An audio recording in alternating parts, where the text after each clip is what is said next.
నిజ నిర్ధారణకు అంతిమ నిర్ణయం డిఎన్ఏ టెస్ట్. ఉన్నది ఉన్నట్లుగా వాస్తవాలను శోధించి వివరించే మన డిఎన్ఏ టీవీ, మన రాష్ట్రం, మన ఛానల్. నమస్కారం. ఏపీఎస్ఎఫ్ఎల్ చైర్మన్ జీవీ రెడ్డి, ఈయన ఒక మగాడు, ఆయన మగాడ్రా బుజ్జి, ఇటువంటి సినిమా టైటిల్కి సూటబుల్ పర్సన్ అని చెప్పడంలో ఎటువంటి ఆశ్చర్యం లేదు. దాంట్లో భాగంగానే ఈరోజు జరిగినటువంటి తాజా అంశంలో మాత్రం ఆయన శభాష్ జీవీ రెడ్డి అనిపించుకున్నారనటంలో ఎటువంటి సందేహం లేదు. ఆయన స్వయంగా మాట్లాడుతూ ఆయన గడిచిన 8 నెలల నుంచి ఆంధ్రప్రదేశ్లో ఎన్డీఏ ప్రభుత్వం అధికారంలోకి వచ్చిన నాటి నుంచి కూడా ఏపీఎస్ఎఫ్ఎల్ ఏదైతే ఉందో ఆ ఏపీఎస్ఎఫ్ఎల్కి సంబంధించినటువంటి సంస్థ యొక్క వ్యవహారాల విషయంలో ఒక్క కనెక్షన్ కూడా వెయ్యలేకపోయాం, ఒక్క రూపాయి కూడా ఆదాయం తీసుకురాలేకపోయాం.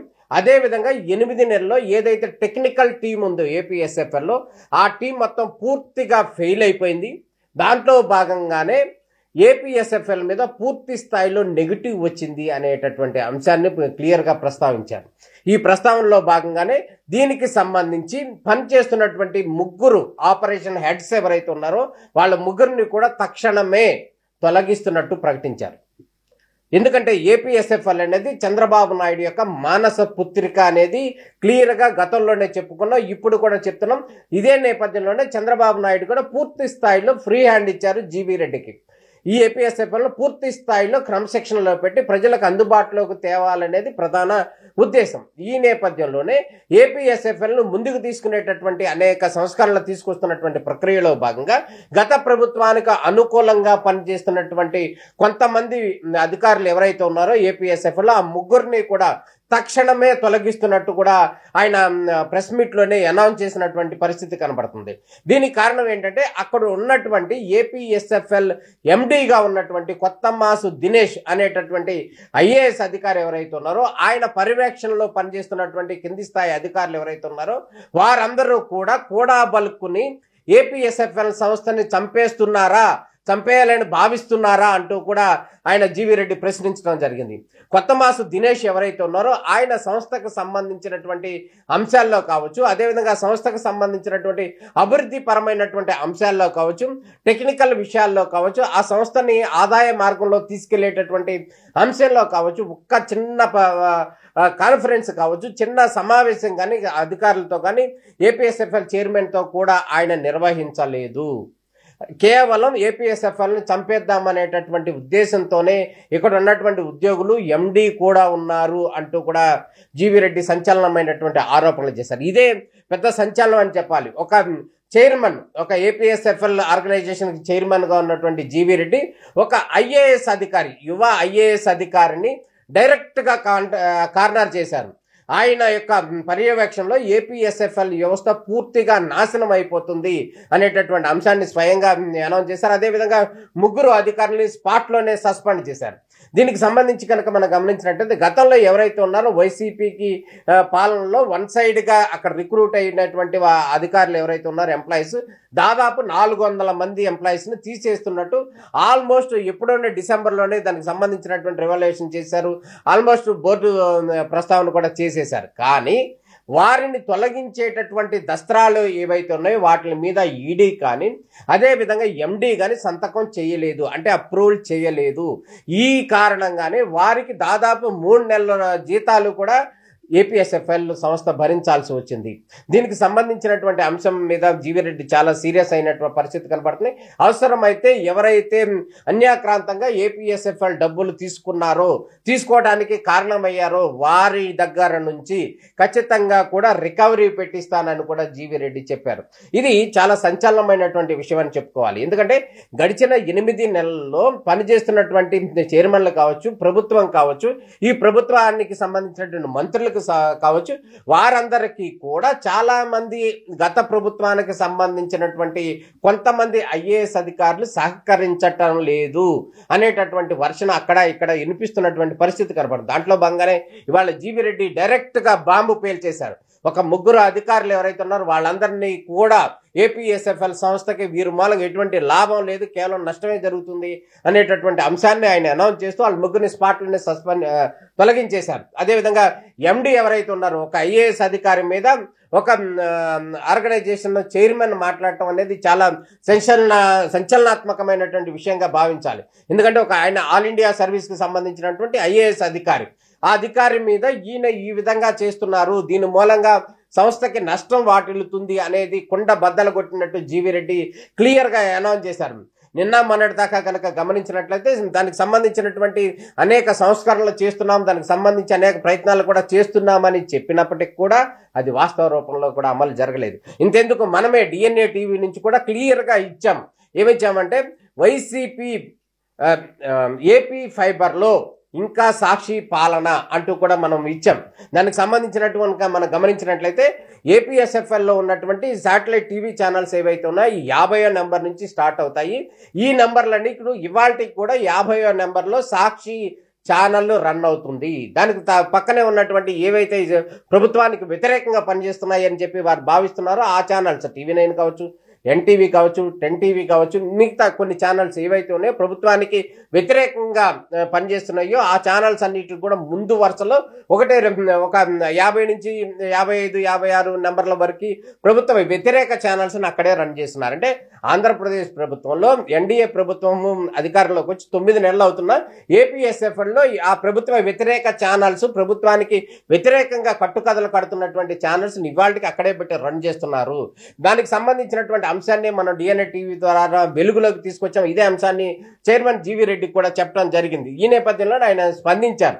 గతం నుంచి ఎవరైతే బ్లాక్ షిప్ గా పనిచేస్తున్నారో, అదేవిధంగా గత ప్రభుత్వానికి వన్ సైడ్ గా అనుకూలంగా పనిచేస్తున్నారో వారందరి మీద నిఘా పెట్టినట్టు చెప్పారు. దాంట్లో భాగంగానే ఈ రోజు ఈ ఆపరేషన్స్ కి సంబంధించి ఇప్పుడు ఛానల్స్ని ప్రభుత్వానికి అనుకూలంగా పనిచేసేటటువంటి ఛానల్స్ ముందు పెట్టుకుంటారు. దానికి కాకుండా ప్రభుత్వానికి వ్యతిరేకంగా ప్రతిరోజు కూడా వ్యతిరేకంగా పనిచేసేటటువంటి ఛానల్స్ ఏవైతున్నాయో ఆ ఛానల్స్ ముందు వరుసలో ఫస్ట్ లైన్స్లో పెట్టి ఆ ఛానల్స్ ద్వారా ప్రభుత్వ వ్యతిరేకమైనటువంటి వర్షన్ని ప్రజల్లోకి ఏపీ ఫైబర్ తీసుకువెళ్తుంది.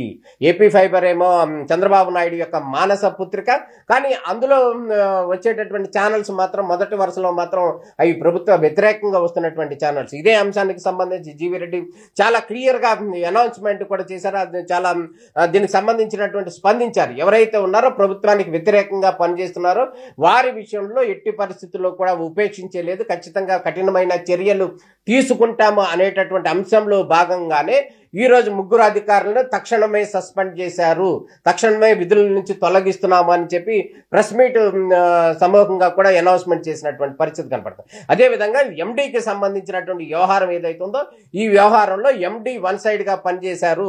అదేవిధంగా ఆయన చట్టబద్ధంగా పని చేయలేదు. ఏపీఎస్ఎఫ్ఎల్కి సంబంధించి కొన్ని నిర్ణయాలు తీసుకోవడంలో చాలా ఆలస్యం చేశారు. దీని మూలంగా కోట్లాది రూపాయలు ఏపీఎస్ఎఫ్ఎల్ సంస్థకి నష్టం వచ్చింది. ఈ నష్టాన్ని కూడా అవసరమైతే కూడా ఎవరైతే బాధ్యతారాహిత్యంగా వ్యవహరించారో ఆ అధికారుల దగ్గర నుంచి రికవరీ చేయడానికి కూడా మేము ముందుకు వెళ్తామని దీనికి సంబంధించినటువంటి సిఎస్ కానీ ఏడీజీ కానీ వారితో కూడా మాట్లాడతానని కూడా జీవీ రెడ్డి అనౌన్స్ చేసినటువంటి పరిస్థితి కనపడుతుంది. మొత్తానికి ఇంతకాలానికి ఏపీఎస్ఎఫ్ఎల్ ప్రక్షాళన జరుగుతుంది అనటంలో ఎటువంటి సందేహం లేదు. దీనికి సంబంధించినటువంటి మొదటి అడుగు అయితే ముందు పడింది అనటంలో ఎటువంటి సందేహం లేదు. ఏపీఎస్ఎఫ్ఎల్కి సంస్థ సంబంధించి 2019 నుంచి 24కు మధ్య జరిగినటువంటి వ్యవహారాలు ఏవైతే ఉన్నాయో అక్కడ జరిగినటువంటి అవకతవకలు ఏవైతే ఉన్నాయో దానికి సంబంధించినటువంటి పూర్తి స్థాయి విజిలెన్స్ ఎంక్వైరీ కూడా జరుగుతుంది.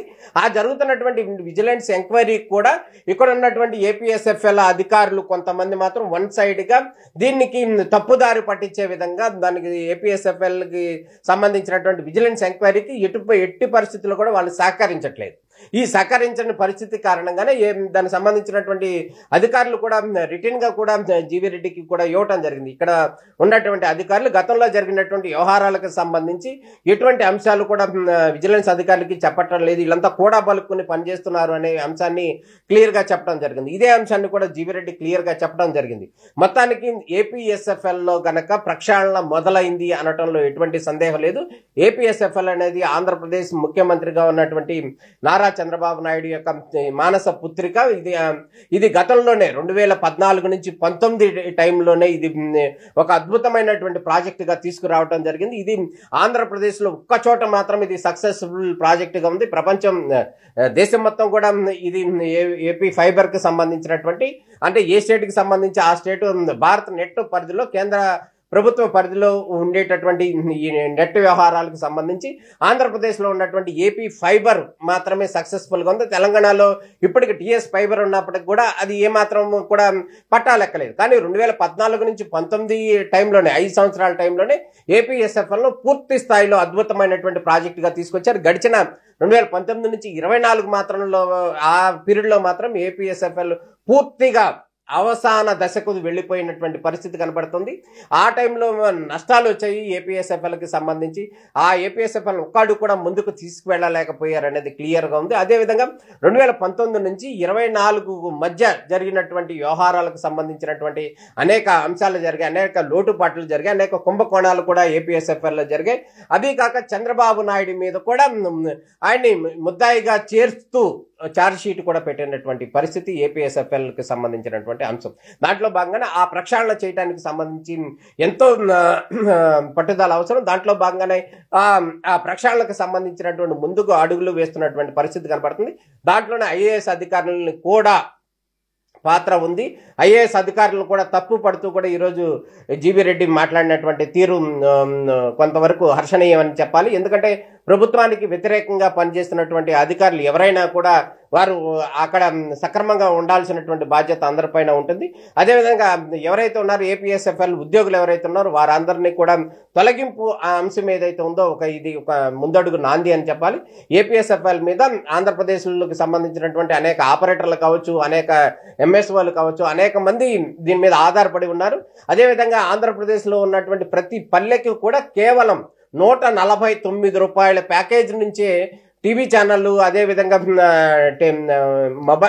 మొబైల్కి సంబంధించినటువంటి నెట్, అదేవిధంగా టెలిఫోన్, ఇట్లా 3 రకాలైనటువంటి సర్వీసులు 149 రూపాయలకే ప్రారంభించాలనేది చంద్రబాబు నాయుడు యొక్క ప్రధాన ఉద్దేశం. అదేవిధంగా ఇది 1 కోటి మందికి అందించాలి, ప్రతి ఒక్కరికి ఇంటర్నెట్ సదుపాయం అందించాలి, అదేవిధంగా ఫోన్ సదుపాయం, టీవీ కూడా ఇవ్వాలి అనేది ఆంధ్రప్రదేశ్ ప్రభుత్వం నారా చంద్రబాబు నాయుడు యొక్క ముఖ్య ఉద్దేశం. దాంట్లో భాగంగానే ఇదంతా ముందుకు తీసుకెళ్లాలనేటటువంటి ప్రయత్నాలు చేస్తున్నాయి. దాంట్లో భాగంగానే జీవీ రెడ్డిని ప్రత్యేకంగా ఏపీఎస్ఎఫ్ఎల్ చైర్మన్ గా నియమించడం జరిగింది. దాంట్లో భాగంగానే ఈ రోజు జరిగినటువంటి పరిణామాలను కనుక గమనించినట్లయితే దాంట్లో ప్రక్షాళనకు సంబంధించి ముందడుగు పడుతుంది అనటంలో ఎటువంటి సందేహం లేదు.